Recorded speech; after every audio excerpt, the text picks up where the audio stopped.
rin akong pangarap, mag-aral, magsikap at maiahon ang lahat. Pero biglang nagbago ang takbo ng buhay, nang ako ang naging sandalan ng aming bahay. Habang ang mga kapatid ko'y papasok sa paaralan, ako na may maagang sumuong sa trabaho at pagod na laban.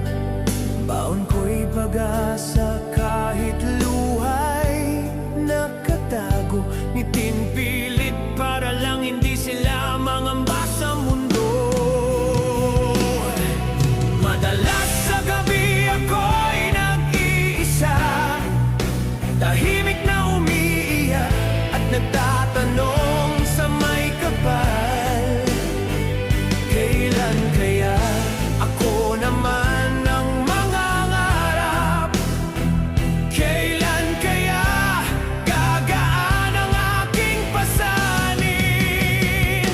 Ako ang panganay na hindi pwedeng sumuko, kahit durog na ang puso, kailangan magpatuloy para sa mga kapatid kong may pangarap, at sa magulang kong umaasa sa bawat hakbang. Kahit minsan naiinggit ako sa iba na malayang hinahabol ang kanilang pangarap, ako'y nagtiis at tahimik na lumaban, dahil ako ang panganay. Ako ang kailangang matibay.